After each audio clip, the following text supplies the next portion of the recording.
Bienvenidos, señoras y señores, a este épico episodio de The Order of Leather Dragons. Mi nombre es Joaquín Castillo y este es el primer episodio que haré en español. Quizás sea el inicio de una serie en español, porque, como ustedes saben, el punto de este canal es de hacer un puente entre diferentes mundos. Y el inglés, por ahora, es la lengua franca. Pero hoy vamos a hacer una merecida excepción porque el tema lo amerita. Tenemos aquí a un distinguido autor, el señor Jorge Luis García Ruiz. Bienvenido, Mr. Jorge. ¿Cómo está usted? Muy bien, ¿qué tal? Aquí andamos a ver si cómo sale esta entrevista. Vamos a ver cómo sale, sí. Bueno, tenemos aquí una pequeña introducción. En los confines de la palabra escrita, hay autores que no solo narran historias, las encarnan. Hay libros que no solo se leen, se enfrentan. Y hay momentos en que la pluma se convierte en espada y la página en campo de batalla. Hoy, en The Order of Leathered Dragons, convocamos a uno de estos guerreros de la memoria, el doctor Jorge Luis García Luis, arqueólogo, historiador y guardián del legado hispánico en Norteamérica. Nacido en Madrid, consagrado en San Antonio, Texas, una ciudad que respira la historia de, perdón, de Texas. Una ciudad que respira la historia que muchos han olvidado. Nos entrega Presidio, una obra que no solo reviste documentos enterrados en archivos, sino que devuelve la voz a quienes construyeron una frontera de cruz, lanza y palabra. Durante 3 siglos, el binomio Misiones-Presidios fue la lanza espiritual y militar de la hispanización del norte. Presidio nos enfrenta con una historia, con sus sombras y su grandeza. Hoy cruzamos ese umbral contigo, Jorge Luis, y esta entrevista será nuestro mapa de héroe. Así que bienvenido, Jorge Luis, oficialmente, y vamos a comenzar con la primera pregunta, que ¿cuál fue el momento decisivo que te impulsó a escribir Presidio?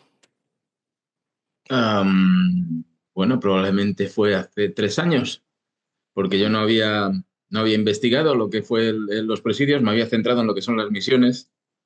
Eh, por cuestiones que no vienen al caso, pues cayeron en mi poder una serie de documentos que pertenecían a las misiones franciscanas que se habían establecido aquí en San Antonio, Texas. Ujú. Y la verdad es que descubrí cosas muy interesantes y sobre todo para la hispanidad, porque desbancaban totalmente esa leyenda negra que se nos achaca desde hace tantos siglos. Sí. Y pues ahí estaba centrado yo en esto. Me hicieron una entrevista desde España, una como esta que me estás haciendo tú ahora, y me di cuenta que, aun siendo español, pues no había escrito nada para el público español, ni no me conocían allí prácticamente. Y entonces, pues, fue una decisión casi de un minuto. Dice, bueno, pues voy a escribir un libro para que me empiecen a conocer en España. Empecé a pensar los temas y enseguida salió, después de haber estudiado las misiones, pues como es un binomio con los presidios, había que Ujú. explicar los presidios. Y bueno, yo quizá lo que no voy es no llevo una planificación. Esto va casi por el requerimiento del público, ¿no? Ujú. Entonces, lo mismo pasó con las misiones, fue a requerimiento del público y me pidieron que se las investigase, que sacase una buena investigación de ellas, de quién había vivido en las misiones, qué es lo que había pasado. Y lo hice y lo mismo me pasó con los presidios. Entonces, no te puedo decir que sea algo planificado desde la cuna, ha sucedido simplemente. Ok, ok, sí. Entonces, antes de comenzar tu vida como autor, ¿cómo era tu día a día antes de embarcar este viaje? Pues bueno, yo ya yo me mudé desde España en 2014 y yo ya venía con una carrera de España de arqueólogo e Ujú. historiador, pero realmente no había tenido la necesidad de escribir. Entonces, llegando aquí a San Antonio, vine por otras cuestiones, no vine por mi carrera, pero claro, como decimos en español, la cabra siempre tira al monte. Entonces, busqué la forma de seguir con mi carrera, estudiando la historia. Y claro, viviendo en San Antonio, pues lo que te viene es la historia de aquí, de San Antonio, de las misiones, Claro. claro. de los presidios. Sería extraño que hubiese estado estudiando la historia de España en Italia, por poner un ejemplo, ¿no? Sí, sí, sí, claro. Imperio español en Italia. Te agarras un poquito a lo que te viene y así me trasladé hasta aquí, empecé aquí a moverme un poquito y bueno, vi que realmente pues había que escribir las cosas, que las cosas que estudias pero no compartes no sirven para nada. Correcto. Entonces esa fue mi primer objetivo, compartir todos esos descubrimientos que estaba haciendo con los documentos aquí en Texas, en América y en San Antonio. Y así fue como me decidí a engancharme a escribir. Y ya vamos por, me parece que son, ahora con este libro en inglés, me parece que son 15 ya los libros que han salido. Wow, wow. Cuando yo le comenté a algunos amigos míos que iba a hacer una entrevista contigo y le mencioné el título Presidio, me dijeron cárceles. Entonces, como casi sinónimo de cárcel, pero dije, no, no, es otra cosa. Y habiendo visto alguna entrevista de ti sobre este tema, tú aclaras qué es lo que es. Y yo quisiera que tú nos aclarases qué es un presidio. Bueno, el presidio es un grupo de soldados que defiende la frontera. Ujú, Cuando esto era época romana, hace 2000 años, pues los romanos lo llamaban presidium, ujú, terminado en UM, ¿no? La castellanización de ese término, pues es presidio. Y esto, pues, ese sistema de defensa de frontera de una guarnición, ¿no? De establecer guarniciones en distintos lugares de la frontera, pues se siguió. España es el principal heredero del Imperio Romano correcto. a todos los niveles. Somos muy romanos, no se puede negar culturalmente. Evidentemente, con ADN, pues tenemos nuestra propia Ujú, idiosincrasia, pero lo que claro, es culturalmente somos muy romanos. Y en lo militar, pues adaptamos el presidium romano, lo adaptamos a lo que España necesitaba en ese momento, porque todo imperio que está ampliando sus fronteras, ya sea en África o en otros lugares del Mediterráneo, como en América cuando se vino a América, pues necesita un sistema defensivo de frontera. ujú, Y se llamó presidio. Entonces, cuando los jueces condenaban a alguien, había cuatro sitios donde te podían condenar, ¿verdad? Pero los principales pues eran, o te llevaban a picar en la mina, o te ponían a remar en una de aquellas famosas galeras mediterráneas, o te llevaban a la cárcel, pero la cárcel era para ricos porque te tenían que dar de comer, no estabas produciendo exacto. nada. Y había una cuarta que era la de servir como soldado en los presidios de la frontera, Mm, que era pues, imagínate que te destinan al presidio de Santa Fe, en aquel momento en territorio apache, rodeado de todo tipo de peligros, pues de ahí literalmente. nadie se iba a escapar, de ahí nadie iba a Exacto. salir corriendo. Entonces ese era uno de los castigos. Estabas condenado a presidio, pues era servir en los presidios de frontera. Ok. Claro, cuando el Imperio Español se acaba también este sistema de presidios, pero los jueces siguen condenando a las personas, a los malos, los siguen condenando a presidio. Y entonces es cuando las cárceles toman el nombre que anteriormente Ya. tenían el cuerpo de soldados presidiales. Excelente, excelente. Ya entendemos por qué la Hmm. confusión. Se Bueno, ha heredado, el término se ha heredado. exacto, ha evolucionado, sí. ¿Tuviste dudas al empezar el proyecto? O sea, si que ibas a tocar tema delicado, que se iba a malinterpretar, que iba a caer mal. Hombre, no realmente. No, no, Ujú, no tienes las dudas, porque si lo que quieres es hacer propaganda, contar mentiras, pues quizás tengas dudas, pero cuando lo que quieres es sacar la verdad, pues yo creo que dudas no hay ninguna, ¿no? Bueno, pues por ejemplo, sí, te puedo decir, ahí me contradigo yo mismo porque tengo una investigación muy profunda hecha sobre Rusia, la Unión Soviética, y esa no la publicaré nunca, porque no quiero llegar a ser el Salman Rushdie del Imperio ruso, ¿no? ya, sí, sí, Entonces, los tentáculos de Rusia son muy sí, largos, alcanzan a sitios inimaginables y es una correcto. investigación que echa por tierra toda la Rusia actual y la Mm, pasada, la Unión Soviética, y no la voy a publicar nunca. Entonces, en ese caso sí tuve miedo pero en lo que es en el tema americano, gracias a Dios, hasta ahora hemos tenido libertad de expresión Ujú. y ese es ¿cómo se dice? El country of the free because of the brave, ¿no? Sí, Hasta, sí, sí. hasta ahora era Hasta ahora, sí. así y no me planteé nunca que estuviese haciendo algo que fuese a tener repercusiones de ningún tipo. Ok, Porque de ok. todas formas lo que estás es defendiendo la verdad. Y lo que ha Defender la pasado con la verdad. historia en los Estados Unidos, pues que se llevan 200 años diciendo muchas mentiras porque hay que justificar muchos malos actos que se hicieron en el pasado. Entonces, Correctísimo. pues bueno, pues lo aceptamos de momento. Ya veremos si esto no se convierte en otra tiranía como la de Rusia precisamente. Ujú. Pues espero no lamentar lo que he escrito hasta ahora. Muy bien, muy bien. ¿Y hubo alguien que actuó como guía o inspiración durante el proceso de la escritura de este libro? ¿Un No, la verdad, autor? no, porque sí es cierto y tengo que decirlo que en los tiempos, en los 11 años que llevo aquí en los Estados Unidos, quitando las personas que están un poco en la misma onda que yo de tratar de sacar a flote la verdad, pues hemos recibido más palos que flores, ¿no? Ujú. Sí. Entonces, no, la verdad es que no ha habido, en este caso, en otros casos sí te puedo decir que he tenido alguna cierta inspiración, pero en este caso no. Por ejemplo, hay una página de agradecimientos en el libro, nada más empezar, pero Ujú. es más que nada un agradecimiento a algunos amigos que he hecho por el camino, pero tanto como una inspiración, no, porque ellos no habían tratado este tema ni habían, digamos que soy un pionero en este caso. Sí, bastante solitario. Sí. Sí, sí, Entonces, sí. pues bueno, vas abriendo camino, pero al mismo tiempo te vas llevando los errores y las equivocaciones, te las vas comiendo. Mm. Ok, sí. ¿Y cuál fue el primer gran desafío que enfrentaste al escribir esta obra?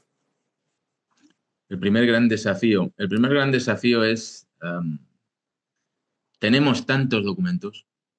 Ujú. Tenemos cerca de 90 millones de documentos solo en uno de los archivos. Hay Uf. un documento que he utilizado para este libro que tiene 4.000 páginas. O sea, la montaña de España ha sido la burocracia más grande que ha existido en el planeta Tierra hasta el Sí. momento. No la ha superado ni los Estados Unidos.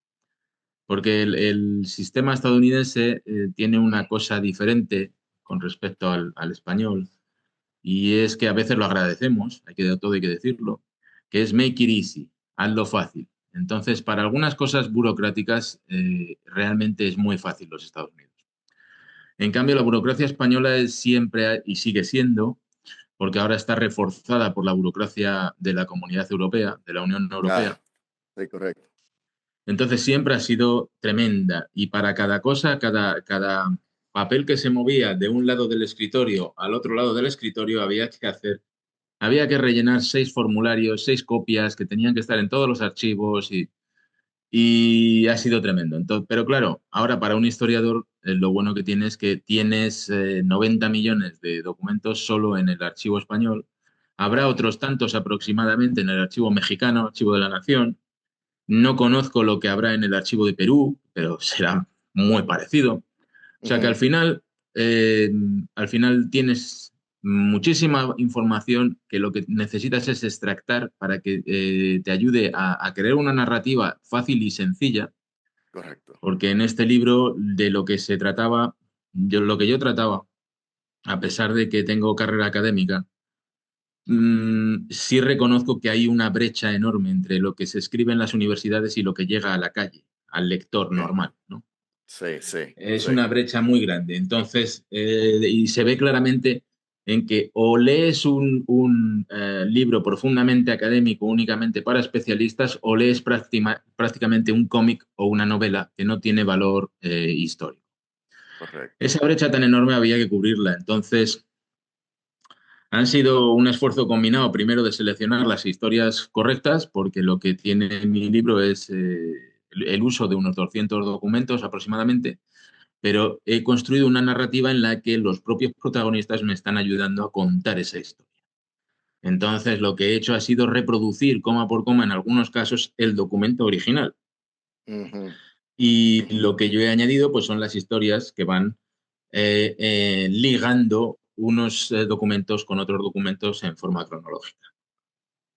Y pues ese ha sido otra de los temas, porque además tienes que unificar el libro y la narrativa. No puede ser que, por ejemplo, los documentos están escritos muchas veces por soldados, por personas llanas que no tenían mucha cultura, y Sí, lo que no te puedes exponer es muy, muy elitista con lo que tú estás escribiendo. La parte que tú escribes no puede ser tan distinta de lo que estás leyendo, correcto, de lo que correcto. otros autores.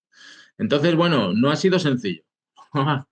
Los autores de los documentos me han ayudado mucho porque a veces te cuentan historias interesantísimas que te llegan, ¿no? Te llegan al corazón, o te indignan o te provocan una emoción porque te lo está contando la propia persona que lo vivió.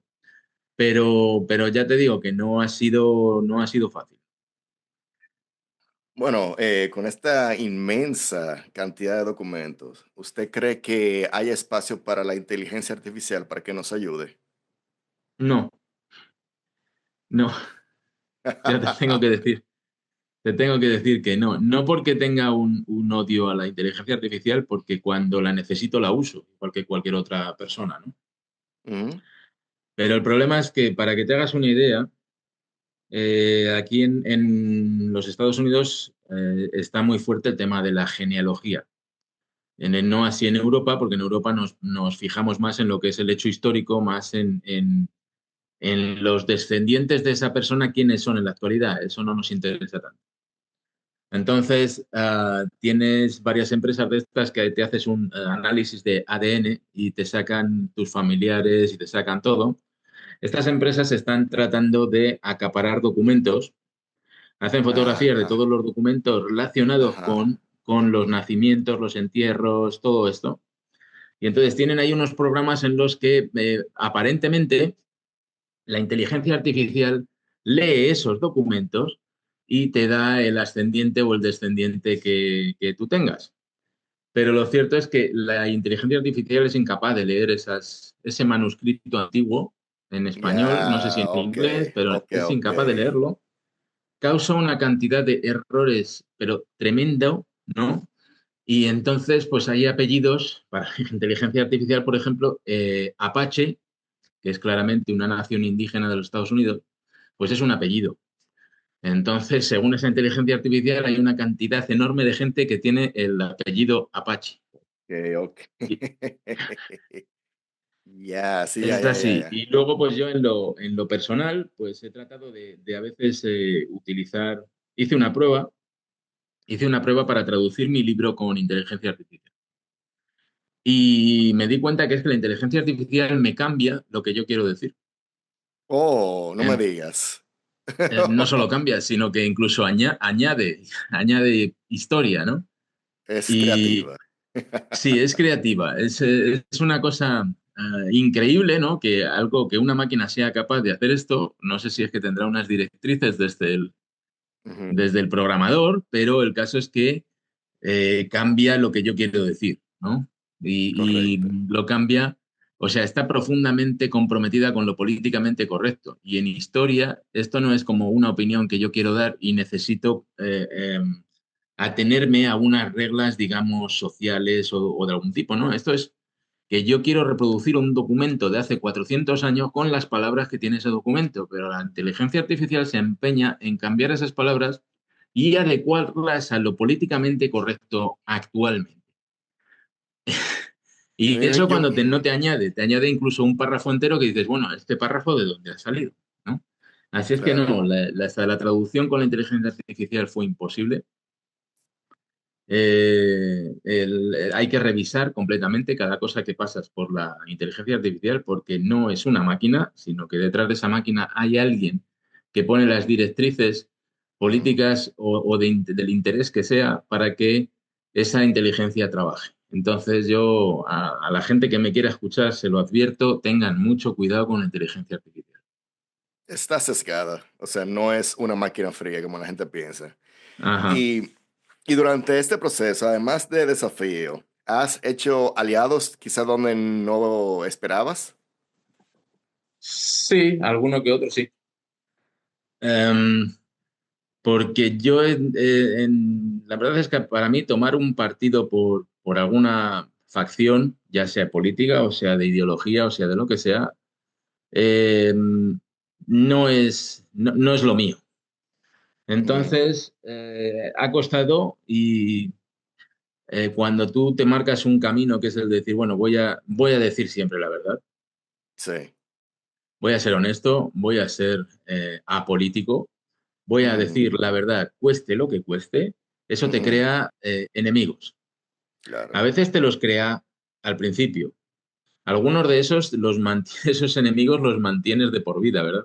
Ujú, Pero en algunos casos, cuando ven que, que tú, esa línea que has tomado, o sea, lo que estás diciendo con un tema concreto, no ujú, está sesgado porque tú tengas un sesgo político, sino que es realidad porque tú estás presentando un documento, estás probando un cierto evento, sí, sí. pero tú al cabo del tiempo te mantienes en esa línea, en esa línea de credibilidad, de honestidad, de decir, no, es que yo no puedo decir lo contrario de lo que está en el documento. Ujú. Cuando tú mantienes esa línea, hay gente que al principio eran enemigos y al cabo de un tiempo se han mostrado como aliados, como amigos, ¿no? Quizá no, la palabra no sea amigos, porque entonces estamos devaluando la amistad. La amistad tiene que estar para otras cosas. Te Pero respetan. sí, eso es, pero aliados. Saben que contigo, pues no valen el famoso, la palabra en inglés es bullshit, ¿right? Entonces contigo no vale eso, ¿no? No hay Entonces, sea, zero, zero bullshit. eso es. Y al final, Sí. pues oye, es un camino lamentable, porque lamentas mucho durante ese camino, pero al final sí produce beneficio, Ok, ¿no? claro, Porque claro que te sí. conviertes en una persona con credibilidad y que no es fácil que te cambien la opinión por algún interés privado. Sí, que hoy en día todo está tan sesgado, o es de extrema izquierda o extrema derecha, y entonces todo está emocionalmente muy cargado. Entonces, para aquella Sí. persona que esté, bueno, quizás ni siquiera caminando en el medio, sino no caminando en ninguno de esos caminos, eh, tú te vuelves una persona, vamos a decir, no eres manipulable. Entonces, para los políticos eso no sirve. A No, ellos les no gusta sirve. manipular a la gente con las emociones. Entonces, sí. Y claro, y como tú estás promoviendo la verdad, otras personas van a querer también seguir ese camino. Y hubo un momento emocionalmente intenso al escribir Presidio. Em, Tanto como emocionalmente intenso, no te diría, en el caso de Presidio, pero en mis libros anteriores, que pues, bueno, los tengo aquí detrás, ¿verdad? Este es Presidio, son los ejemplares que tengo aquí. Estos son los modernos Presidios, que son las segundas ediciones y terceras ediciones. Y estos son los libros de las misiones. ¿Verdad? Ok, Estos son los libros que tengo publicados sobre las misiones. En estos libros sí que ha habido momentos que han sido emocionalmente complicados, porque en esos yo lo que hice fue una transcripción exacta de los documentos que había originales de las misiones. Esos documentos lo que están reflejando es la vida de todas las personas que pasaron por la misión. Entonces registran sus bautizos, registran sus matrimonios y registran sus entierros. Entonces ha habido algunos momentos en los que en esta época y en esta zona, en estas misiones, el castigo de las epidemias fue brutal.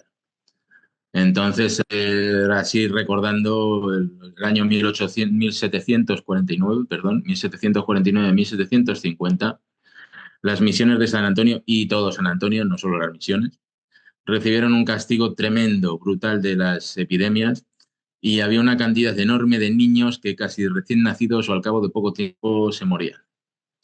Entonces, como tú estás transcribiendo letra por letra todo lo que aparece en esos documentos, lo estás viviendo casi como en primera persona.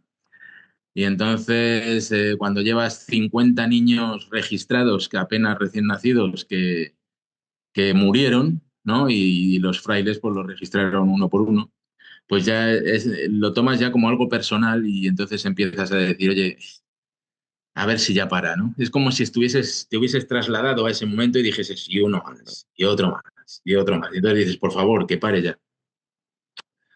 Luego ya fuera de de las epidemias, cuando ya terminaban las epidemias, pues sí se veía que los entierros que había eran mucho más de la población regular, había adultos, había, o sea, eran la gente que moría de forma regular, ¿no? Pero las epidemias sí se notaban mucho en los registros y es algo que te llega a afectar personalmente. Yo lo notaba.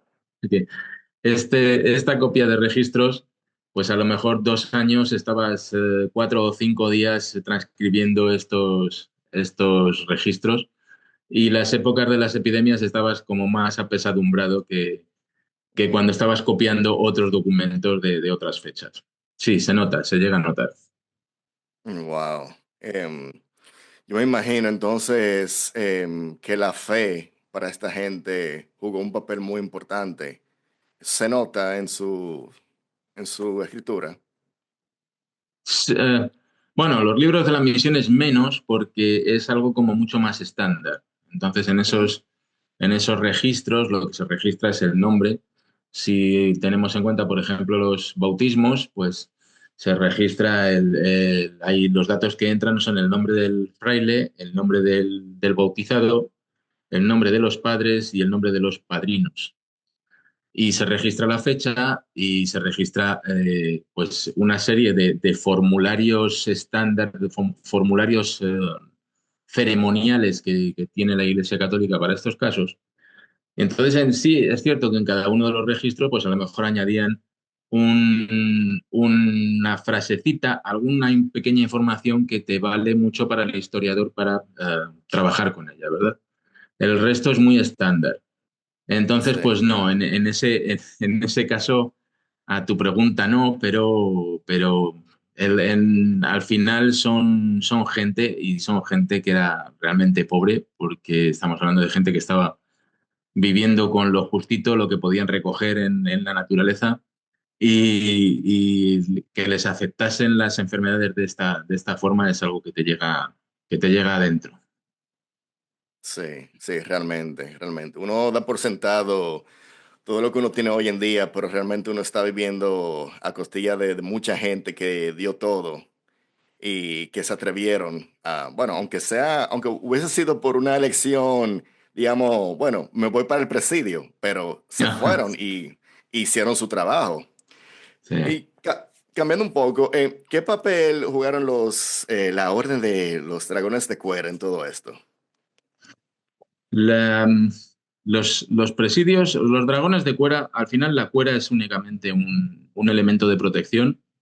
Es como el Ujú, chaleco antibalas que hoy llevan los policías. ujú, Eso es la cuera. Lo que pasa es que era un tema era un accesorio del defensa del uniforme de los soldados presidiales que pues era bastante llamativo. Y además era distinto a los uniformes que estaban llevando los soldados en otros campos. Entonces, se tiende a generalizar, pero el soldado de cuera, el dragón de cuera es algo que únicamente sucede en los últimos años del Imperio Español. Digamos que lo que es el presidio, el grupo de soldados que se asigna para la protección de la frontera, de los caminos, primero tiene una labor más policial que militar, ujú. pero esto es algo que se inicia en 1540, 1500, entre 1540 y 1560 aproximadamente, y está en vigor hasta 1830, 1840, bajo, bajo México ya. Ya no estaba España, pero México como que hereda esa parte del cuerpo militar, cuerpo de defensa de los españoles dentro de la Nueva España y entonces tenemos ahí unos 300 años de actividad de lo que eran los soldados presidiales. Pero lo que es ir vestidos con una cuera protectora, eso es algo que sucede únicamente en los últimos años. Pero claro, este es un tema que ha sido poco estudiado. Entonces, la idea que se tiene desde el profano es que toda su historia, todos estos 300 años, los soldados estuvieron vestidos con una cuera. Y tenemos pues que en los primeros 250 años de funcionamiento ellos llevaban prácticamente de todo. Sobre todo lo que llevaban eran esas cotas de malla que eran muy comunes en la época medieval en Europa. Sí. Y esto es porque se adecuaban al armamento que había en ese momento en Europa. Antes de que a Europa le llegue la pólvora, el armamento Ujú. que están enfrentando los soldados es igual que el que van a enfrentar en América procedente de los indios, que son flechas, que son lanzas, piedras, y para eso el Lakota de malla funciona fenomenalmente bien. Entonces lo que Ujú. hicieron fue importar todas esas cotas de malla que había repartidas por Europa, se las llevaron para América para defenderse de las flechas. Lo que sucede es eso, que se les ha dado tanta fama a los dragones de cuera vigentes en esos últimos años que se ha extendido a todo lo que Ya. es el soldado presidial a lo largo de los 300 años. Se ha Eh, romantizado. sí, se ha romantizado y mucho, mucho. Y no hay forma, o sea, y más ahora con porque antes como toda esta información te llegaba de los libros, pues el que te leía era el que compartía tus conocimientos. Pero ahora Ujú. se llena todas las redes sociales, se llenan de mimis y de que realmente no están aportando nada, lo único que están aportando es confusión y cuando tú escribes el libro les dices, no, mira, no, así no es, o sea, te voy a explicar lo que sucedió de verdad, pues resulta que a ti no te creen, porque tú eres una persona en contra de mil y ya sabes lo que se suele decir, se dice, di una mentira, repítela mil veces y se convierte en verdad.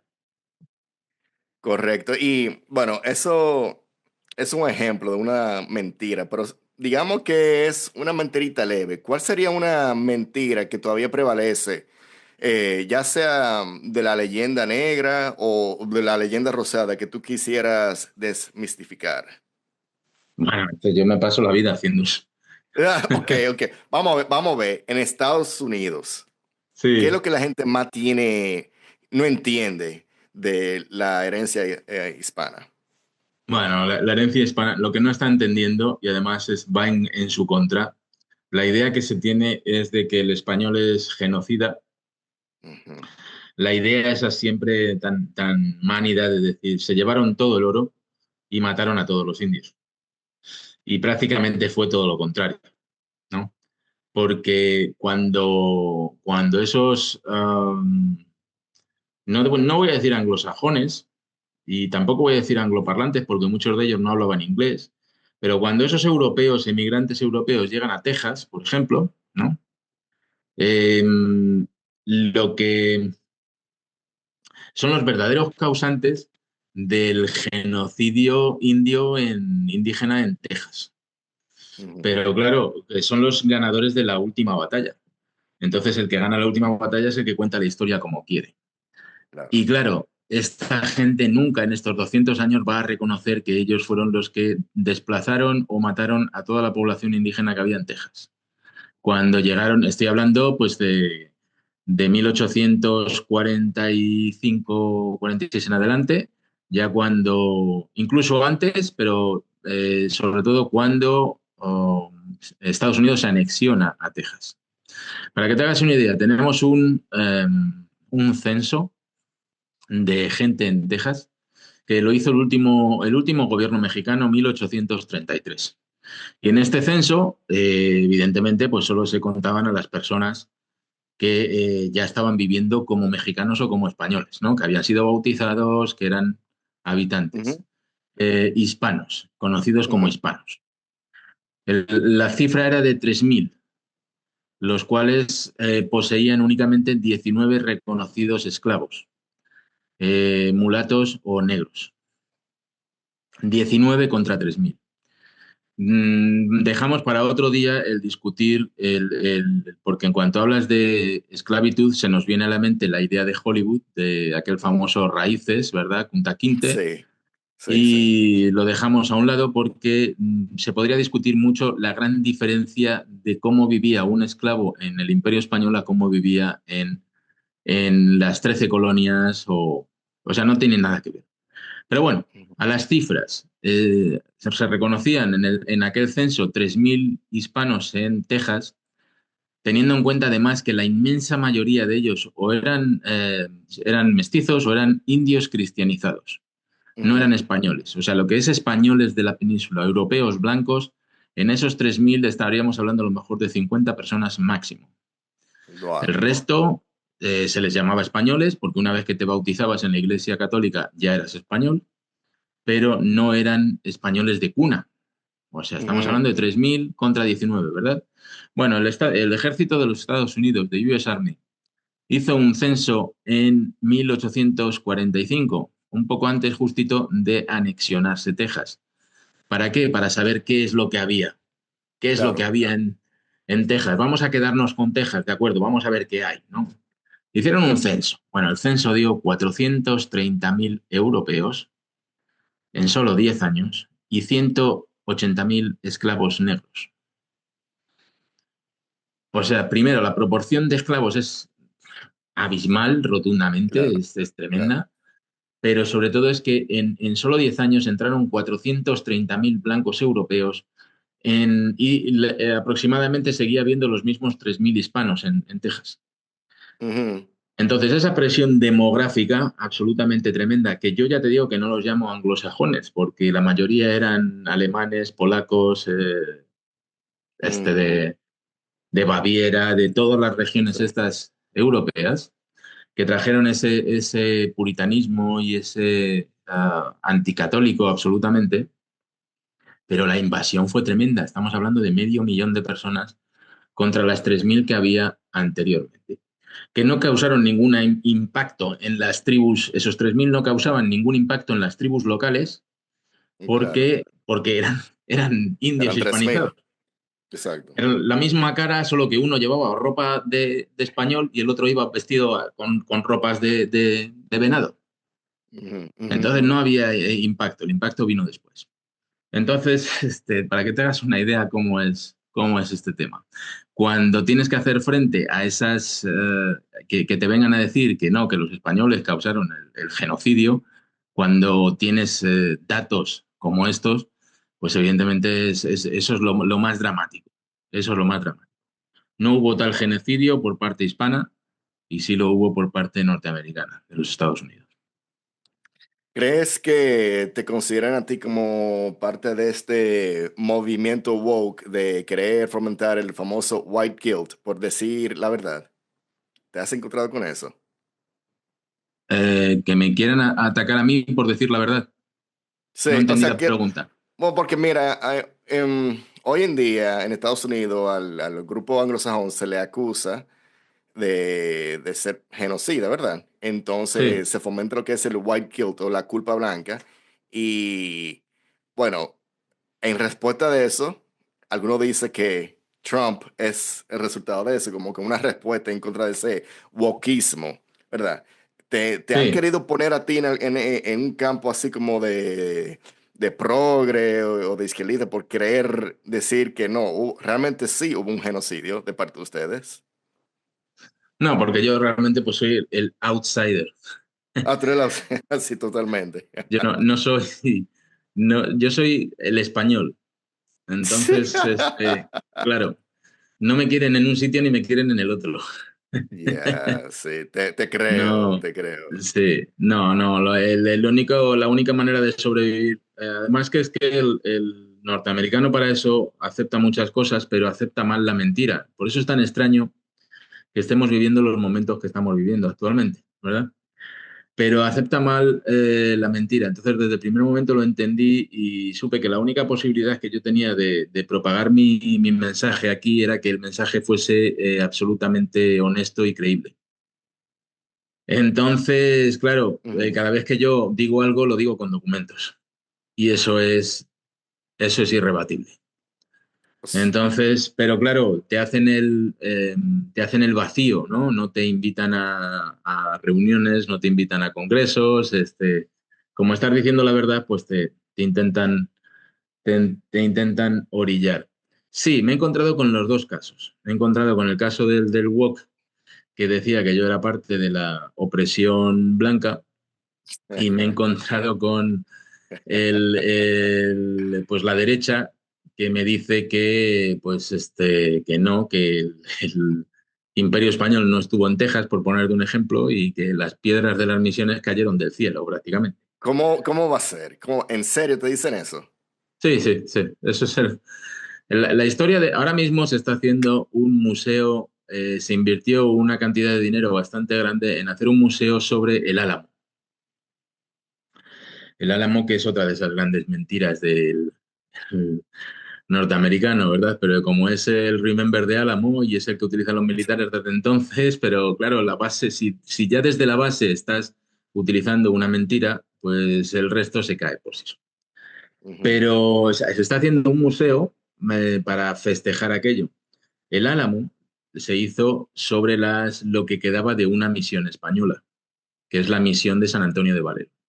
Esa misión se funda en 1718 y está en funcionamiento hasta 1893 y en 1836 todavía está en pie, todavía tiene muros, porque eran los únicos muros, el único edificio con muros en la ciudad de San Antonio.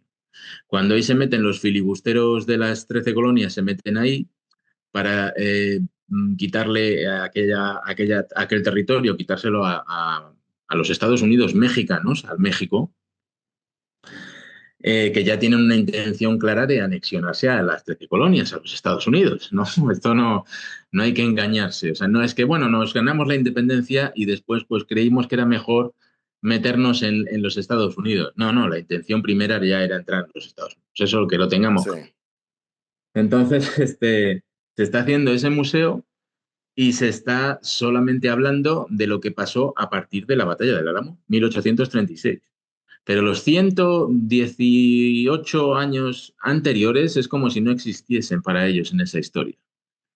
Entonces Correcto. se está negando, se está borrando absolutamente toda la herencia, ya sea hispana o española o mexicana, se está negando absolutamente y se está contando una historia pues de lo que les interesa a ellos, de menos de 200 años. Sí, sí, me parece que está pasando lo mismo bueno, con lo del Día de Colón, que Trump en esos días dijo que restauró el Día de Colón como Día de Colón, no Día de las razas, ni Día de los nativos, nada de eso. Como para reivindicar a la población italiana de Estados Unidos. Y yo me quedo como que, ok, muy bien, no le encuentro mal, pero hay como que, como dice el americano, the elephant in the room, y el resto de nosotros que estamos aquí y que formamos parte de esta herencia cultural, o sea, no fue para Boston, Massachusetts, que fue Colón, ¿verdad? Fue para el Caribe. Y de aquí del Sí, Caribe se expandió para Mesoamérica y así sucesivamente. Ellos se vuelan eso totalmente, como si nunca hubiese pasado. Increíble. sí.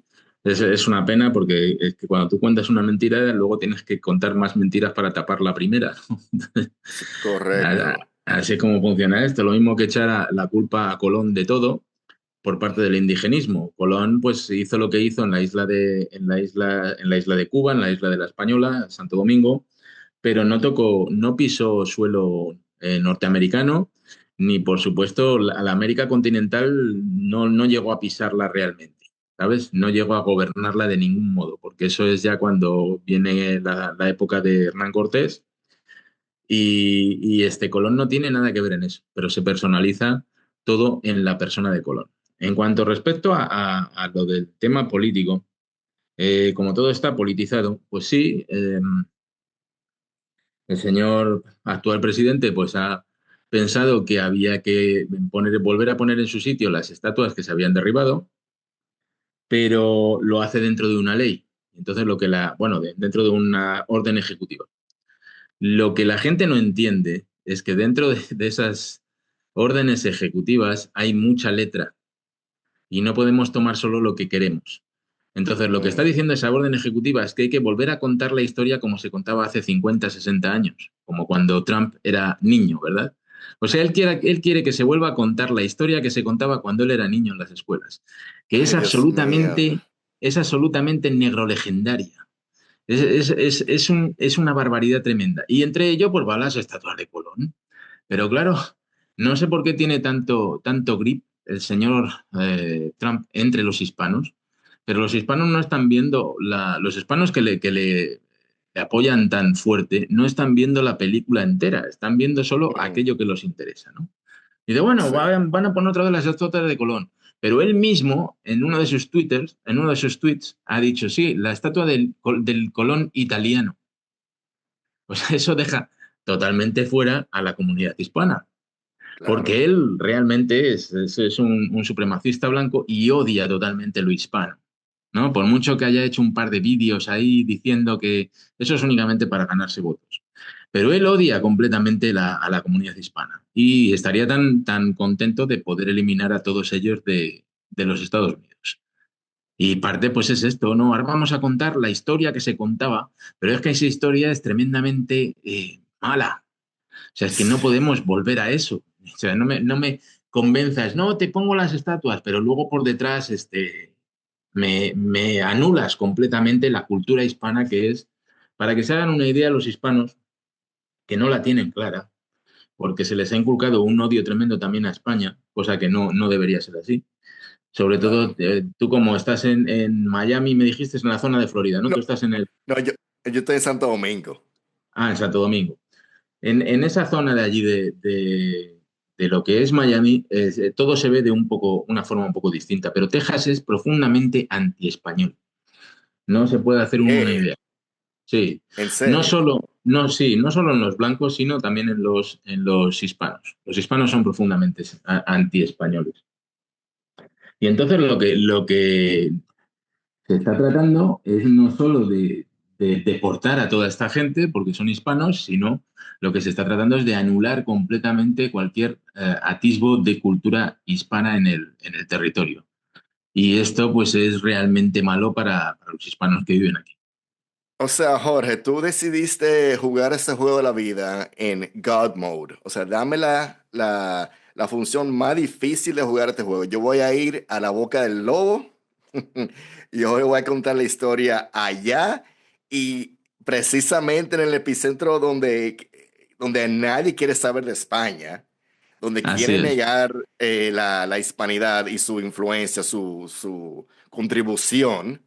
Y que es tan estereotípicamente americano, Texas, ¿verdad? Sí. Nos han lavado el cerebro con eso, que uno cree que es Texas y es Marlboro, hombre blanco, ojos El, azules, mucha carne, que no el está kit nada mal, completo, sí. Nos han vendido el pero kit completo. nos han vendido el kit completo y entonces inclusive las personas que son herederas, hasta digo, genéticamente de esa cultura hispana, es como un auto-odio. No hay forma de tú echar para adelante como individuo si tú odias a tus ancestros. Sí, para que te hagas una idea, mira, aquí tenemos cuando llega esa invasión blanca a Texas, de medio millón de personas, ¿verdad? Europeos, se Ujú, encuentran con una población bastante grande de nativos que no estaban hispanizados y que el, ujú, el- el imperio español, la corona, pues no había hecho el intento de hispanizarlos porque era realmente complicado.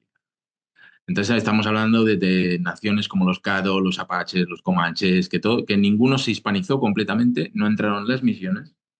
ujú. Se encuentran a todos estos que no están hispanizados. Y entonces dicen, no, estos o se van o los matamos, váyanse. A los Cados les compraron donde ellos vivían, que era la zona de Luisiana, tenían ahí un paraíso, no del todo, pero un paraíso de comida, ¿no? Porque habían hecho ya su vida ahí, tenían ríos, lagos, tenían todo, y se lo cambiaron por una parte se fueron a Arkansas y la otra parte se fueron a México a un Mm. sitio seco donde vivir les costaba trabajo, ¿no? Y les dieron $80.000 de la época. O sea, 80K, ¿verdad? $80.000 por irse de sus tierras ancestrales, que eran ricas, que se podían Ujú, vivir, se podían ganar la vida, y los ujú, echaron de allí. Y les ujú. dijeron, me da igual, cojan el dinero, pero si se quedan, los vamos a matar. Y entonces Wow. los echaron de allí. Pero claro, hubo unos poquitos unos muy poquitos indios que estaban vestidos como españoles, que vivían en casas, que tenían unas escrituras de propiedad, unos grants, ¿verdad? Que les decía, desde este punto hasta este punto tiene usted 2 acres o 3 acres. O sea, estos indios que ya estaban con nombres españoles e hispanizados tenían hasta papeles que les decían, Ujú. ustedes son los dueños de este territorio. Y cuando llegaron ahí dijeron, bueno, ¿con estos? ¿Con estos qué hacemos? A estos no los podemos echar ni los podemos matar, porque realmente tienen, en aquel momento no se usaba, pero tenían documentos que les acreditaban como mexicanos. Y Exacto.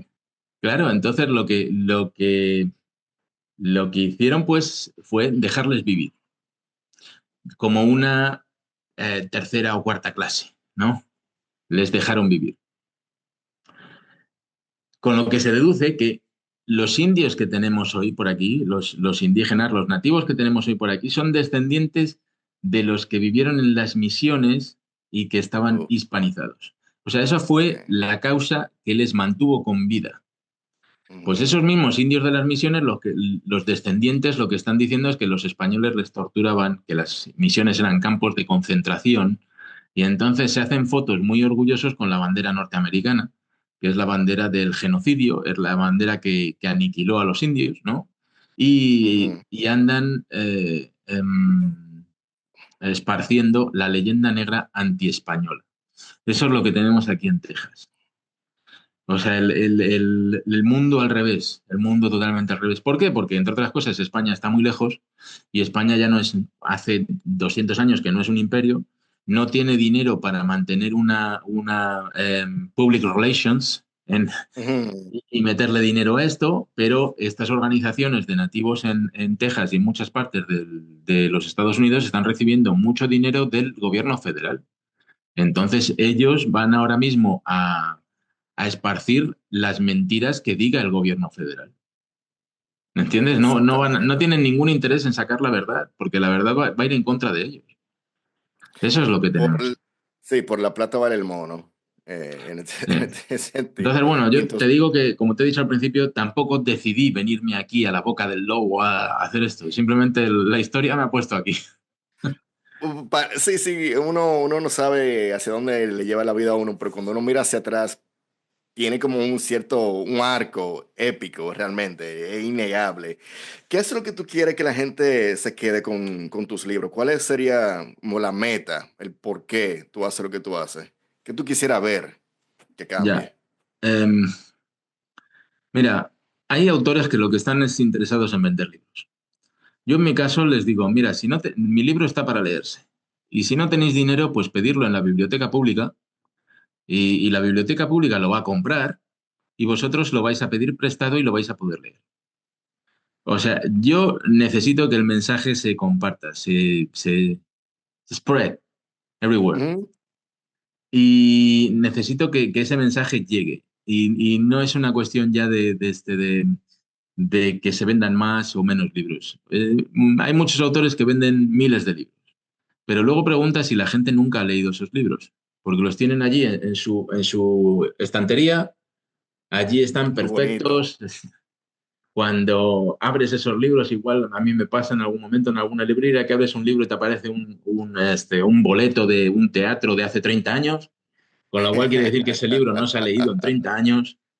No, Sí, yo sí. estoy aquí, lo que quiero es compartir los descubrimientos que yo voy haciendo, que en realidad no son descubrimientos, ¿eh? Son cosas que están ahí, pero que la gente no ha querido leer ni ha querido sacar Es a verdad. la... Y Ujú. entonces mi meta es esa, mi aspiración sería que la gente leyese los libros. Eso sería. Mm. Pero no sé si estoy consiguiéndolo. Bueno, ¿ves esperanza? ¿Ves que ha habido cambio en los últimos años? ¿Cómo la gente percibe la hispanidad, España, la historia? ¿Has podido percibir algún cambio? No sé decirte. Eh, sí, hay un cambio, pero es un cambio tan lento. Em, Sí. o sea, uno dice, bueno, la hispanidad ha crecido, pero es que la anti-hispanidad ha crecido exponencialmente. O sea, la nuestra Ujú. crece aritméticamente y la suya crece exponencialmente. Porque finalmente la sociedad va hacia la idiotez. Sí, Hay que ser consciente de esto. Entonces yo le recomiendo a la gente y ya parece que estamos viviendo esos momentos, le recomiendo una película que era absolutamente absurda, una comedia que hicieron que se llama Idiocracy, me parece que se llama Idiocracy. y de que sí, ajá. Es no recuerdo el nombre del actor, del autor, pero aquella película es premonitoria. Es que parece que vamos hacia allí, no vamos hacia una sociedad. Y fíjate que es una desilusión, una decepción muy grande mía, porque yo ya nací, de mi generación no tengo muchos compañeros de generación que utilicen tanto la tecnología como yo la uso. Ya. Tengo más bien pocos. O sea, yo quizá voy con la siguiente generación. Si, no sé Ujú. de generaciones, pero sí. Si yo soy de la X, pues de la siguiente generación. Yo voy con ellos más que con la mía propia, a nivel tecnológico. Y yo tenía la esperanza de que esta revolución tecnológica que tenemos nos hiciese más inteligentes, nos hiciese más libres, y estoy viendo que vamos para lo contrario. Es absolutamente decepcionante, ¿no? Porque siempre nos ha pasado que cuando éramos jóvenes y teníamos nuestro grupo de amiguitos y nos juntábamos, pues tenías todos los caracteres incluidos en un grupo, y tenías el tímido y tenías el extrovertido y tenías y siempre teníamos Sí. al tonto, ¿verdad? Al Ujú. tonto le Sí. teníamos ahí, al necio, al que decías, por favor, que no abra la boca, porque cada vez que abre la boca entramos en peleas con otro grupo, ¿no? Sí. Pero claro, no, yo nunca me di cuenta que es que con las redes sociales lo que le hemos dado es un megáfono al tonto del grupo. Sí. Sí. Antes le aguantábamos nuestro grupito, ahora le aguanta todo el mundo en redes sociales. Que tendría que ser bueno, ¿no? Por la libertad de expresión, y sí, pero el derecho a la expresión es interesante, pero el derecho a decir tonterías tenía que estar absolutamente prohibido. Sí. Porque es Tiene que que hay haber gente que, control. que le sigue, que los sigue, ¿no? Que los aplaude y les pone alfombras rojas y dices, "Ay, por favor". Entonces, pues bueno, estoy un poco decepcionado con el mundo Ujú. Sí, no, te últimamente. entiendo perfectamente, te entiendo perfectamente. ¿Y qué viene ahora? ¿Qué es lo que sigue para tu travesía, tu lucha, tu guerra? ¿Cuál es la próxima batalla? Pues vamos a seguir escribiendo libros. Estoy trabajando ya, todavía no he escrito la primera letra, pero la primera hoja, pero ya está casi toda la investigación hecha. Un libro que me han encargado porque en el año 2026 se produce el 250 aniversario de la independencia de los Estados Unidos. Ujú. Entonces se me ha encargado un libro que ya hay algunos autores. Estoy un poco, no estoy totalmente satisfecho porque este es un tema que sí se ha estudiado bastante. Hay bastantes autores que han publicado sobre este tema. No así sobre los presidios o las misiones, que era algo nuevo hasta la fecha, pero me meto en un entorno en el que ya hay gente que ha escrito y ha escrito bien sobre eso. Pero bueno, me han hecho el encargo y ya tengo que terminarlo, que va a ser un libro sobre la ayuda hispana a la independencia de los Estados Unidos. Y no estoy hablando solo Uf, de lo que es la ayuda del rey español, pero estoy hablando de lo que es la ayuda de toda la hispanidad hacia la independencia de los Estados Unidos, porque desde Texas, por ejemplo, salieron enormes rebaños de vacas para dar de comer a los soldados rebeldes. La famosa ayuda de Bernardo de Galvez, que derrotó a los ingleses en todo lo que es la Florida y todo el Mississippi hacia arriba, pues eso fue un golpe definitivo para... Perdón que tengo aquí a los perros ahora. Es un golpe definitivo el que dio España a lo que es las fuerzas inglesas, y consiguió la independencia de los Estados Unidos. O sea, todo pasa por España realmente. En Cuba, en Santo Domingo también, en todas estas islas que había gente con dinero, hispanos con dinero, pusieron mucho dinero para poder pagar a los soldados rebeldes. O sea, la ayuda fue tremenda. Y entonces, como eso llevan 200 años, más de 250 años intentando taparlo, Pues entonces ahora hay que Ujú. escribírselo, y hay que escribírselo en inglés, ¿no? Para que lo lean, porque hasta ahora la historiografía española casi escribe solo en español. Entonces tenemos que escribir en inglés para ponérselo en la cara y decirle, no, ya no tienes ninguna excusa para leer esto. Tienes que leer este documento, ¿no? Que está diciendo que le debes más a España de lo que le debes a Francia por tu independencia. Y Uf. ese es el proyecto. Luego también tenemos otro proyecto. Me he asociado con una compañera de fatigas aquí en la zona de Texas.